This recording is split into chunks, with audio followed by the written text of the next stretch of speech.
brought to you by ITIL.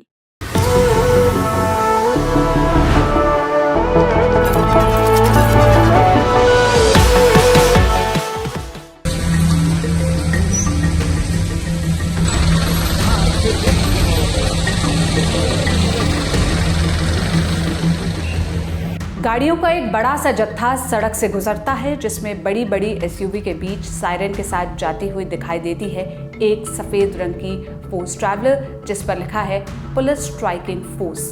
गाड़ी का ये जत्था आगे चलकर एक बड़े से गेट के अंदर घुस जाता है। ये गेट है कोयम्बटूर स्थित ईशा फाउंडेशन का, जिसमें दर्जनों पुलिसकर्मी दाखिल हुए। मगर सवाल ये है कि इतनी बड़ी तादाद में पुलिस ईशा फाउंडेशन के अंदर क्यों जा रही है? जवाब है कोर्ट के एक आदेश में। वो आदेश जिसमें कोर्ट ने कहा, हम तो ये जानना चाहते हैं कि एक व्यक्ति जिसने खुद अपनी बेटी की शादी करवा दी, उसे अच्छी तरह सेटल करवा दिया, वो दूसरे की बेटियों को सिर मुंडवाकर सन्यासिनी का जीवन बिताने के लिए क्यों प्रोत्साहित कर रहा है? इसी बात का शक है।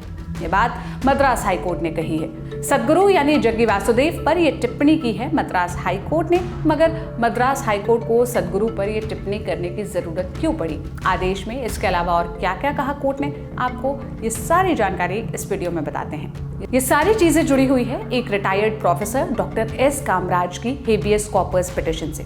उस पिटिशन में डॉक्टर कामराज ने दावा किया कि उनकी दो बेटियां 42 वर्षीय गीता कामराज और 39 साल की लता कामराज, इन दोनों बेटियों को कोयम्बटूर के ईशा फाउंडेशन ने कैद कर रखा है। उन्होंने आरोप लगाया कि फाउंडेशन लोगों का ब्रेन वॉश कर रहा है और उन्हें सन्यासी बना रहा है। साथ ही फाउंडेशन उन लोगों को अपने परिवार से संपर्क भी नहीं करने देता, मतलब संपर्क भी बंद करा दे रहा है। मामले पर सोमवार 30 सितंबर को मद्रास हाई कोर्ट में सुनवाई हो रही थी। सुनवाई करने वाली हाई कोर्ट में जस्टिस एस.एम. सुब्रमण्यम और जस्टिस वी.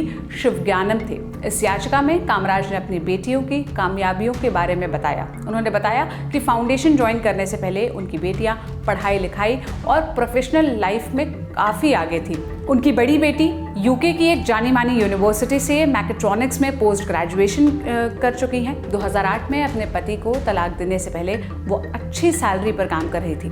तलाक के बाद उन्होंने सद्गुरु के फाउंडेशन में योग क्लासेस लेनी शुरू की। उनकी छोटी बेटी सॉफ्टवेयर इंजीनियर है। उन्होंने भी जल्द ही अपनी बड़ी बहन को फॉलो कर लिया। इसके बाद दोनों ने हमेशा के लिए सेंटर में रहने का फैसला ले लिया। याचिका में कामराज ने इल्जाम लगाया कि फाउंडेशन ने उनकी बेटियों को कुछ ऐसे पदार्थ और दवाइयां खिलाई जिससे उनकी सोचने समझने की शक्तियां कमजोर हो गई।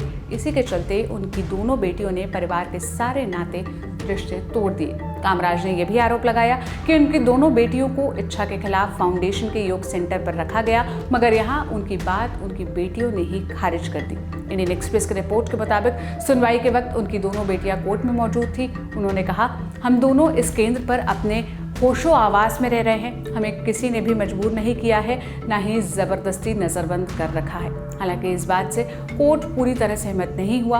कोर्ट ने पूछा, हम ये जानना चाहते हैं कि जिस शख्स ने खुद अपनी बेटी की शादी करवाकर उसे अपनी जिंदगी में बढ़िया सेटल करवा दिया हो, वो दूसरों की बेटियों को उनके सिर मुंडवाकर और सन्यासी के रूप में जीवन जीने के लिए क्यों कह रहा है? असल शंका यही है। ईशा फाउंडेशन की ओर से जिरह कर रहे थे वकील के राजेंद्र कुमार। उन्होंने फाउंडेशन का पक्ष रखा और कहा, बालिगों को अपनी जिंदगी के फैसले खुद लेने का हक है। इसी तरह स्पिरिचुअल फैसले लेने के लिए भी उन्हें आज़ादी है। ऐसे में इन निजी फैसलों पर अदालती पूछताछ करना जरूरी नहीं है। संबंधित महिलाएं अपनी मर्जी से काम कर रही है। इस बात पर जस्टिस सुब्रमण्यम ने कहा, आप ये बात नहीं समझेंगे क्योंकि आप एक विशेष पार्टी को रिप्रेजेंट कर रहे हैं, मगर ये कोर्ट ना तो किसी के लिए है और ना ही किसी के खिलाफ। हम सिर्फ चाहते हैं कि हमारे पास जो भी आए उसे न्याय मिले। आगे उन्होंने कामराज की बेटियों से कहा, आप दावा कर रहे हैं कि आप लोग आध्यात्मिकता की राह पर हैं। आपको नहीं लगता कि अपने माता पिता को नकारना एक पाप है? भक्ति का एक सिद्धांत है, सबसे प्यार करो, किसी से नफरत मत करो। मगर हमें तो आप लोगों के अंदर अपने माता पिता के लिए बहुत नफरत दिखाई दे रही है। आप तो उनसे इज्जत से बात तक नहीं कर रही हैं। दोनों महिलाओं और ईशा फाउंडेशन के तमाम दावे आपत्तियों के बाद कोर्ट ने निर्देश दिया कि एडिशनल पब्लिक प्रोसिक्यूटर ई राज तिलक 4 अक्टूबर तक मामले पर एक विस्तृत जांच रिपोर्ट कोर्ट के पास जमा करें। एडिशनल पब्लिक प्रोसिक्यूटर यानी जो वकील सरकार की ओर से आपराधिक मामलों की जांच करते हैं, इस रिपोर्ट में अदालत ने फाउंडेशन के खिलाफ सारे पेंडिंग क्रिमिनल केसेस की जानकारी मांगी है। इस आदेश के बाद 1 अक्टूबर को 150 पुलिस अफसरों की एक टुकड़ी सर्च ऑपरेशन के लिए फाउंडेशन पहुंची। एक सीनियर पुलिस ऑफिसर ने इंडियन एक्सप्रेस से कहा कि ऑपरेशन अंदर रह रहे लोगों के वेरिफिकेशन के लिए था और इसमें फाउंडेशन के अंदर मौजूद कमरों की जांच की गई। जांच के संबंध में ईशा योग सेंटर ने कहा, अदालती आदेश के मुताबिक जनरल जांच के लिए एसपी सहित पुलिस ईशा योग सेंटर आई। उन्होंने यहां रह रहे लोगों और वॉलंटियर्स से उनके रहन सहन के बारे में पूछताछ की। ये भी पूछा गया कि वो यहां कैसे आए और कैसे रह रहे हैं। इस मामले में देर रात तक पुलिस ने जांच की।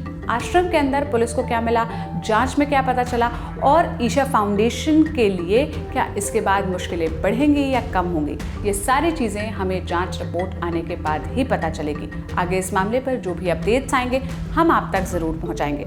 आप इस मसले पर क्या सोचते हैं हमें कॉमेंट में बताइएगा। इस वीडियो के लिए स्क्रिप्टिंग की थी मेरे साथी नावेद ने। मेरा नाम सोनल है। देश और दुनिया की तमाम खबरों के लिए आप लल्लन टॉप देखते रहिए। शुक्रिया।